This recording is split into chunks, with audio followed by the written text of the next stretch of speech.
O te whaatalo whātu lau whaafunga angai le nei tai au, is mai lau whaafunga o Talala Radio Samoa. Tolo vaenga wa vai na iei whale o ainga na whaaleanga ina e lolonga, whaapele a whao Gabriel. O le whainga whaule nei o whaingo ina o le category system, o le ailoa i ainga a fia le tonu, ma le lumanai o le lato whale o whaaleanga ina nei. Mai na minista o ngā luenga toi whaalelei o le a Grant Robertson, o le taunu unga leo ngā luenga whai whaatasi a kamupani i ni siwa, whaapea councils a o taunga whai ai e ilo no fuanga, ua matua i maua lunga le la matia pe ato e wha waise whale. O vaenga e tolu e tā ua o le low risk, po o no fuanga nei o lo o tu wai whale na whaaleanga i nei lo longa e mawhai o na toi whaafou, pe toi wha wai lava le whale i le no fuanga lava le e tasi. O le vaenga lo na lua o le managed risk, no fuanga nei mo o mia le toi whai o ngā paipa mā la vai na ia mawhai ai, o na ngā whātia isi a whiang o le tau i le anga i luma.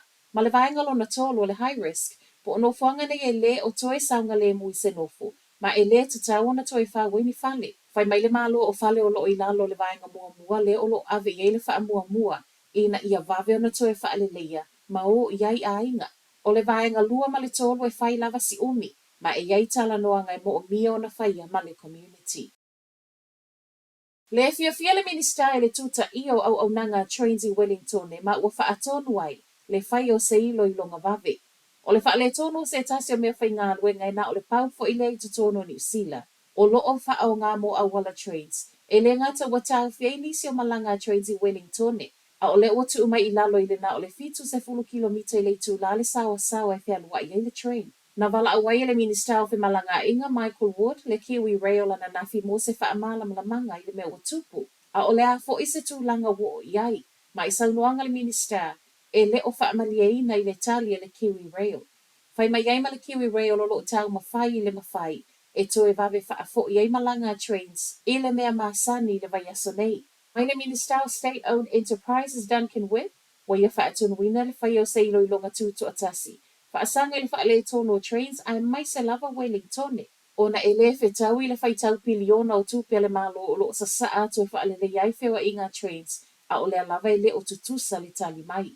E maua le reviewer po o le e whai ele so e so enga tūtu atasi le vai aso nei. Tali e whai ungol so e so enga e reporti mai le masina o iluma a wa lava le no fasila fia o tangata lau tele. O toi wha ato ese le Kiwi Rail i le mea watupu. Sau i lalo cases o COVID na wha amawina le vai aso wha ato a umatu.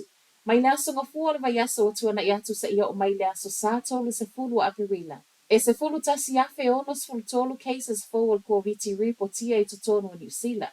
E o mai fo ina po le aso sa. Lua se lau onos fulu lima tangata o lo tau fia i fale mai ono le COVID. E au fia i malito avalu o lo i potu ti ngā ina. Ai ia i la tau ma umauso i fua. Tolu se fulu male lima ma o le to atele lavo tangata mātutua i le vao le ono se fulu. Ma le iwa se fulu tau sanga le mātutua. I wha maumaunga o tangata mali liu fiso o tae mal COVID o mai le taimi na tu ina mai ai reporti ana nafi. Wa lua fe fitu se lau ono se fulu male lua. E a waira pāle mi o New Zealand Chris Hipkins i le wha atuto o tasi o New Zealand mai pūle ngale ai ngā tupu. Peita ai, e le o se mataa upo o ave i ei le wha mua. Saunoanga ne Hipkins ana nafi, a o le itu uwa e se atuai ana pō mo Peritania, a wale sauni ngalo ia e wha apale King Charles le tolu i le wha ai ungo le vai aso nei. Whai mai pāle mi e le o ieiso na wha moenga, e langa mai i lunga i pālota o lo loma nei, po o le isi fo i paia inga o i luma, ma e tele isi tū tau e te tau na wa ai iai. O le malanga e se atuai le pāle mi e le ngata o le a whailoa iai masui o le ai ngā tupu, whailoa i mal pāle mi o Peritania e toe tala noa whi wha atau wa inga sa o loto, i le vao New Zealand a Peritania, a to ai ma le ava noa e a se e Hipkins, sui o le amia New Zealand, le o lo koleni ina fita Ukraine i Peritania. Ma tala muli, o le ato tongi whewa inga e wha o ngai le highway fo o lo o whawi mātua au Kilani, i le vao Whangaparua Peninsula ma le State Highway tasi. O le au mahurangi Penlink o lo o wha moe e mai e le lua whelua ono, ma i wha mauninga le minister fe malanga inga, Michael Wood e tusa ma le luas fulu minute i taimi pisi, e wha asao mai pe a wha o ngale au ala fou. Valu se lau tolu fulu miliona le tau o polo keti o lo iai nei, ai tolu miliona e mo o mia e wha le leia i pea i tau sangata i tasi. Tolu tā la le tau o le ta vale la i titi i taimi pisi, ai lua tā la e tutongi isi taimi o le aso, a o ta vale mamafa, e wha aluaina le tau la tau te tutongia. O tupe o le a maua mai pei meni nei mo le whaongaina o le awala o le a whaongai tue whaatupe ngā luenga whaalelei o le highway. O tala nā la Radio Samoa, manuia le aso.